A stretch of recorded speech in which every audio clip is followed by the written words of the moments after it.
This is geometry. We're working on symmetry, specifically the lines of symmetry and rotational symmetry. The line of symmetry, or an axis of symmetry, is any line that divides a figure into two parts, each of which is a mirror image of the other. So when we look at this, we're looking at a rectangle. Something that we kind of wonder about a rectangle is how can we fold a rectangle so that all the edges line up perfectly? And of course, if we fold it, some people call this the hamburger style, and we have the edge running along the edges, the vertices hit the vertices, that would be called a line of symmetry, right down the center. We could also fold it so it was, some people call it hot dog style. Okay? So that would be a line of symmetry that way. So you have two different lines of symmetry. Now, some people feel that they would be able to fold it diagonally. And I'll show you a few things with that. I'm going to try to fold this diagonally. And this isn't bad. It's not perfect, but it's not bad. But you notice, did they line up perfectly? Is it along the edge? Are the edges the same? Not at all. Okay? Something else to notice here.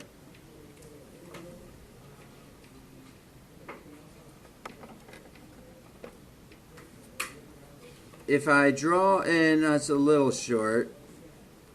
If I draw in a line across there, is this distance the same? That distance is not the same. So this is not a line of reflection. Whereas if we would have had this line, this distance is the same either direction you go.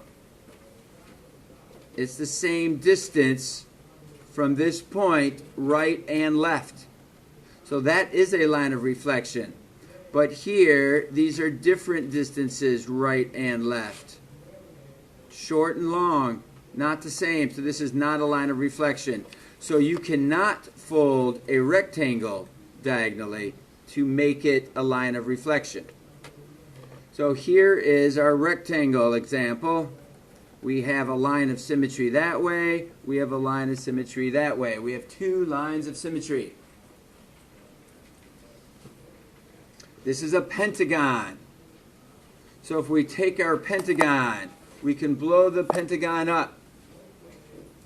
Not really blow it. No, that was really bad comment. No, we have our pentagon and we are going to make it larger. So we're going to put a piece of tracing paper over this figure.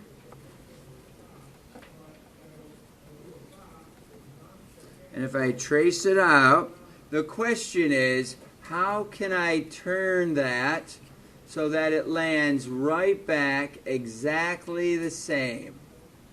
See that? So that's, all right. I'm jumping ahead. That is actually a rotational symmetry. What I'm trying to get us to realize at this particular moment is that when we draw in our line of reflection, is it the same distance right and left?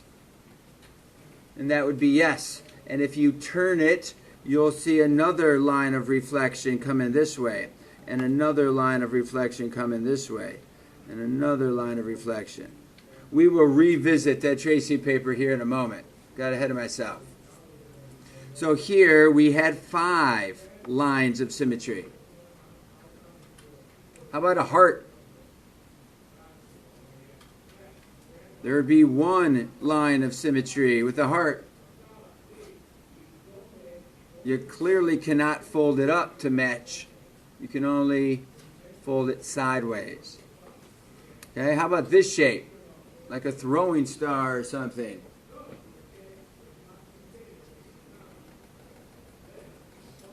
Okay, line of symmetry. Take a look. Is it the same distance right and left? Is it the same distance? Same distance. All the way through here, it would be the same distance. So that's a line of symmetry. We would have a line of symmetry this way, so that's 2. Let's take a look at this option. Since this is a square in the middle, it's not a rectangle, this distance here is the same. This distance here is the same. From there to there is the same. So that line is a reflection line all the way through. What would be really necessary to make it look great is to be sure that your line was right down the center. Okay, so you have another one coming this way. It's a little tricky to see, but look at your distances, right and left of your line of reflection. And that line is right down the center every time.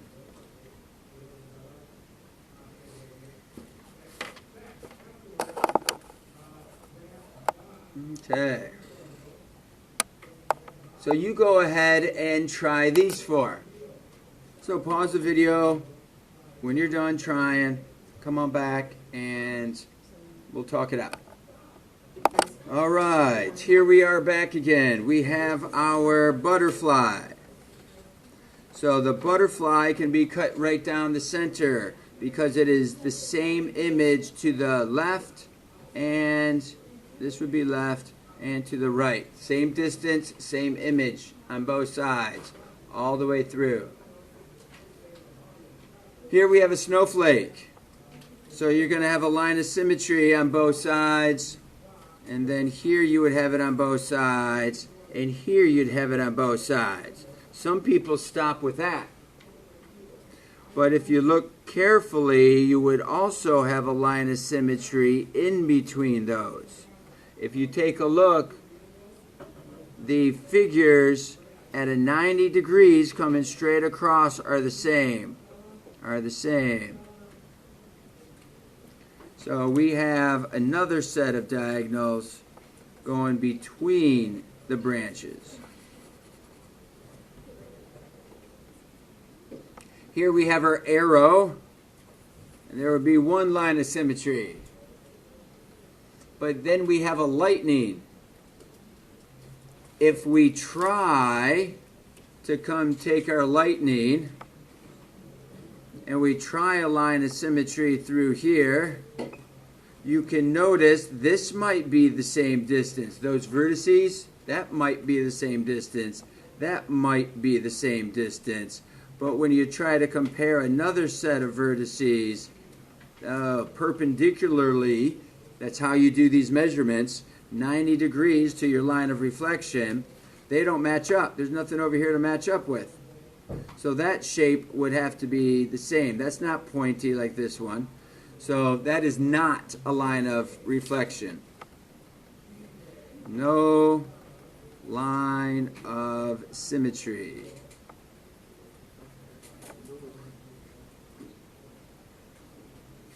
Now let's talk about rotational symmetry.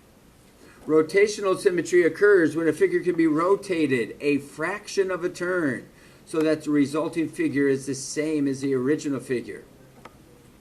All figures can be turned completely around to match themselves, so a full rotation is not considered rotational symmetry.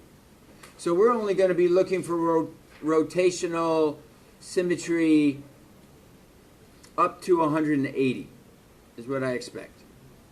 A figure has rotational symmetry only if it matches up after a fraction of a turn. So that's where this one was coming into play. We were trying that before, and I rotated it, and now it matches up, and I rotate it, and now it matches up. So this has rotational symmetry. But how much am I turning the paper? From here to here, how much of a turn is that? if you notice, the paper is not straight across horizontally. Here, the paper is pretty horizontal, pretty vertical on the side. If I do a rotation and I line it up, this one is not horizontal or vertical. Neither is this one. So this is not a 90-degree rotation. It's less than that. What we can do is look at the number of reflections, lines of reflection. So that has,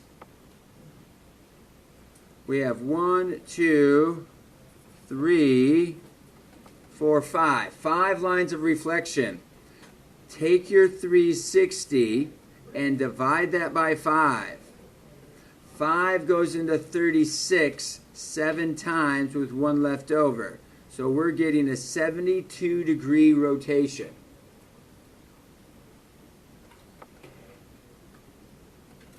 Look at your rectangle. Your rectangle has a line of reflection down the center. So for you to match that, that is 360 divided by 2. That's a 180-degree rotation. Think about what that means with any rectangle. If you turn it 90, I kind of have a different shape. So I have to turn it another 90. Now it looks identical to the original. So that's why it's a 180-degree rotation. Here we have one line of symmetry. So if you take 360 and divide it by 1, we only get 360. The only way to line that up on itself, there is no rotational symmetry that looks like that perfect heart again until you come all the way back around. And 360 doesn't count. Of course, everything's going to line up after 360. So this is no rotational symmetry. Let's come on over here to our equilateral triangle. As long as it's equilateral, we have 3 lines of symmetry. Every time you rotate it 120 degrees, there's your triangle. As long as it's an equilateral triangle, you can rotate it and it'll land right on top of the other. Rotate it 120 degrees and it'll land right on top of the other. So you go ahead and work with the rotational symmetry with these 4. Find your lines of symmetry and then divide 360 by the number of lines of symmetry. That will give you your rotational symmetry. So pause the video, try these 4 on your own, then we'll work you through it.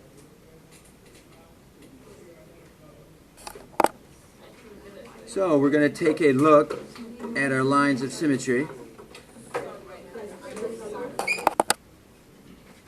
So we're looking for our lines of symmetry. Notice that the vertices are all the same distance away for all these different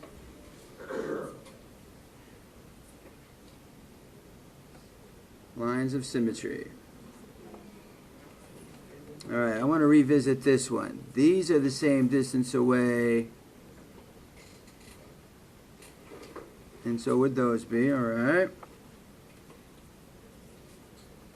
So we have 1, 2, 3, 4 lines of symmetry. So we're 360 divided by 4, which is 90-degree rotation. Here's 1, 2, 3, 4, 5, and 6 lines of symmetry. So 360 divided by 6 is a 60-degree rotation. 1 line of symmetry gives me 360, which means that there is no rotational symmetry. And then here's a big octagon. So we have 1, 2, 3, 4, 5, 6, 7, 8. So we have 360 divided by 8, which comes out to be 45-degree symmetry. So that's your rotational symmetry with lines of symmetry. So what we're going to finish up our time with is looking at some multiple choice options here on the back. Go ahead and pause it. Take a look at what transformation is going to take you from one figure over to the next. Now notice we're not using the prime notation with this, so it's a little bit trickier. You have to notice that the first letter, which is C, is going to go with the first letter T. So the first letter of C is going to go with the first letter of T. And by turning your paper not 90 degrees, but 180 degrees, you're going to land in that same position. So this is a 180 degree rotation. This next one, if you notice, the middle letter happens to be a P and the middle letter happens to be a W. Those are the two that are matching up. The T and the L will match up. And they are perpendicular to the x-axis. So it's a reflection over the x-axis. We look at number 3, and this is not a reflection. We're not perpendicular to get from the x, or that's a K, I guess. K is the middle letter, N is the middle letter. But if you turned your paper, that's the only way to make that orientation change. So it is actually turning to the right. So this is 270 degree rotation, because we always turn our paper 90, 180, 270. We always turn it to the left, and there is our image. There's the image. Okay, so that's 270. Now this is a bit tricky. They don't give us a figure. Take a look at the points. Take a look at what they've done to get from A to A prime. A is 1, 3. A prime is 3, negative 1. What have they done with the order of the letters? Reflection of their We have changed the order, so we know that the x and y have been switched, and the 1 became a negative. So we have switched them. That's going to be a 270 degree rotation. Let's try another one. Here is our A point was to the left, 2 up. Our A was to the left, 2 up. And our A prime is 2 to the left, 2 down. That's kind of hard to tell exactly what happened, because maybe they flipped it and changed the sign, or maybe they kept them the same and changed the sign. So let's go to C. Let's compare this with C. C is to the left, 9 down. And they're saying that C prime is 9, negative 2. That's a little easier to see what happened. Was there a change in the order of the numbers? Is there a change in the order? Of course there's a change in the order of the numbers. So that implies often that it is going to be a rotational symmetry. Now, what was the change? Was there a change in the sign? Yes. Right there. So that's a 90 degree rotation. If it's on the right side, this is the left side actually. The left side, I picture it falling to the left. So that's what makes it 90-degree rotation.